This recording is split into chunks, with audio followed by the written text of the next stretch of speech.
GT Countdown. Top 10 Game Creators.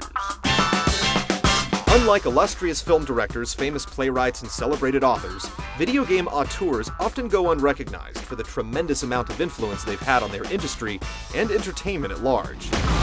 Without the following 10 geniuses, some of your favorite genres would cease to exist, or perhaps have been cobbled together years after the business was begging for a pivotal change. While it can sometimes be unclear who is directly responsible for creating a game, the impact these imaginative minds have had on our lives cannot be quantified. Number 10. Peter Molyneux. Long before the famed mastermind made his splash, Molyneux sold and distributed floppy disks for both the Atari and Commodore 64. It was a humble beginning, but the intentions of this intrepid pioneer far exceeded simple measures. Molyneux founded multiple companies and is best known for being the creative designer of such hits as Dungeon Keeper, Populous, Black and White, and Fable.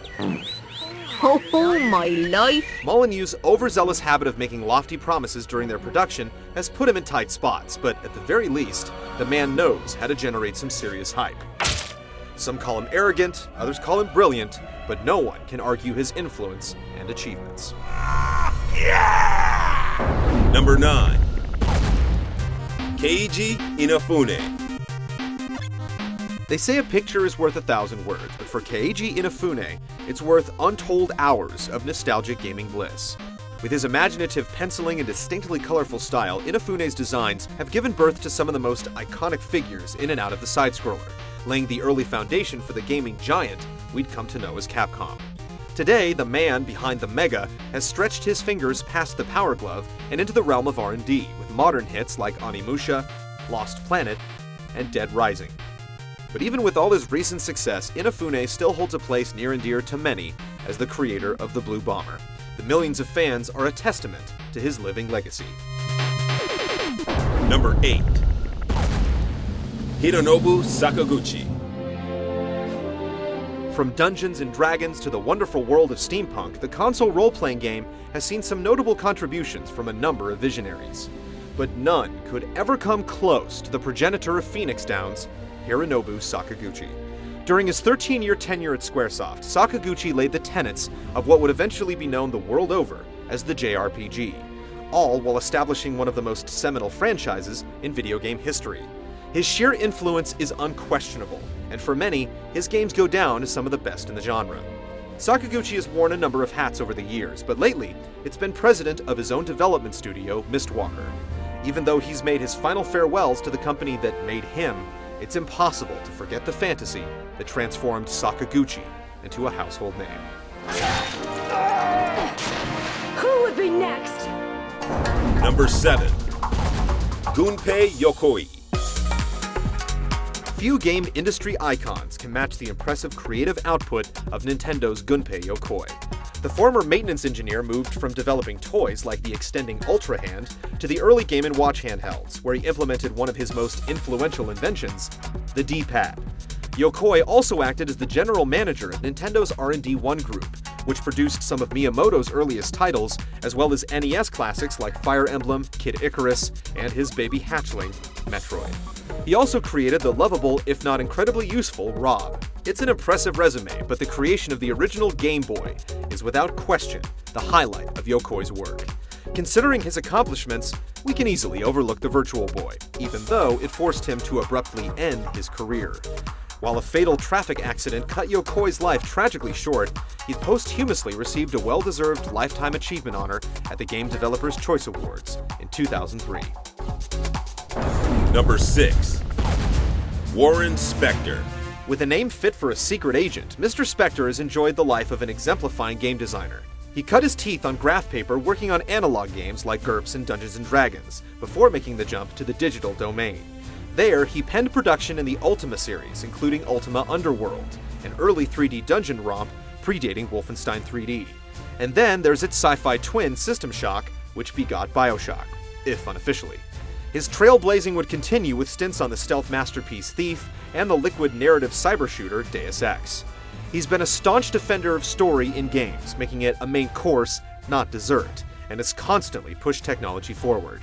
His current whereabouts are somewhere deep in the Disney compound, since his latest company, Junction Point, was purchased in 2007. Our fingers are crossed for a Mickey Mouse Super Ninja game. Number 5.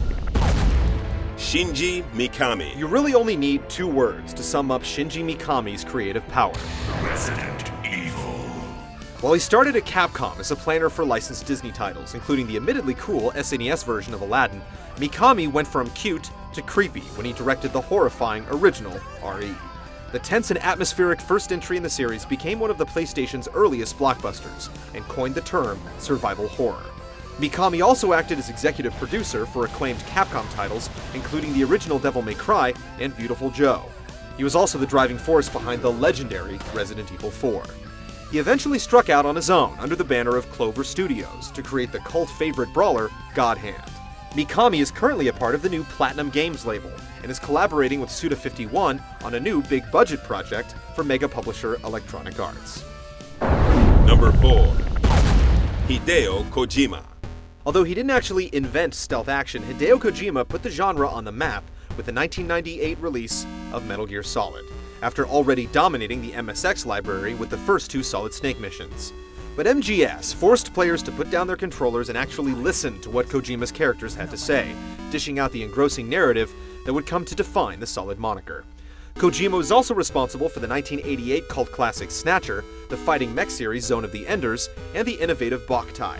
But it was clearly Metal Gear that made Kojima a force to be reckoned with, thanks equally to its innovative gameplay and focus on the characters. His games can be polarizing, but there's no denying the man has style. Number 3. John Carmack. Androids may dream of electronic sheep, but Carmack dreams in assembly code. His laundry list of achievements include figuring out how to reproduce scrolling on PCs with something called adaptive tile refresh, mastering raycasting for Wolfenstein 3D, binary space partitioning for Doom, and surface caching for Quake, as well as shooting some rockets into low orbit. These tech terms may not exactly ring, but their ripples have been immeasurable, like creating the first-person shooter.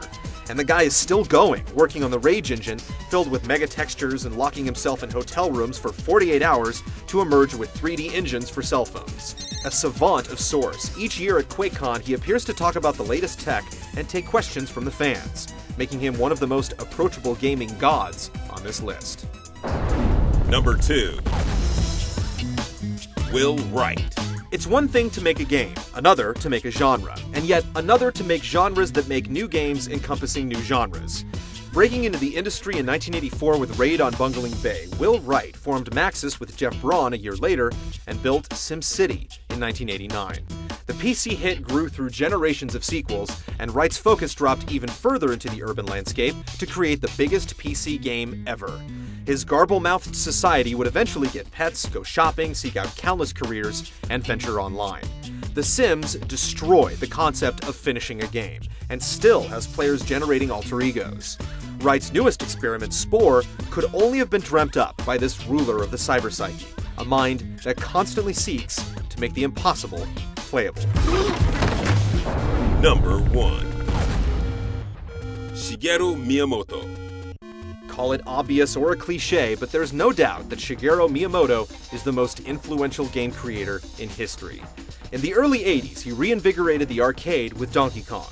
Super Mario Bros. And The Legend of Zelda introduced all new experiences full of hidden secrets and alternate ways to progress. Miyamoto forever altered the course of 3D gaming with Super Mario 64's sense of freedom and Ocarina of Time's camera lock-on system. His ideas have led to new control schemes like the N64 analog stick, DS touchscreen, and the Wii remote, and he stood behind dozens of other Nintendo hits, giving his insights on titles like Star Fox, F-Zero, Eternal Darkness, and Metroid Prime. His inspirations range from exploring caves to gardening or taking care of a dog, and many of his life experiences have become virtual playgrounds for us to enjoy. His background in industrial design ensures that every detail serves a meaningful purpose for the player. But most importantly, he has the intangible ability to find the utter essence of joy, and then figure out a way to share it with the world.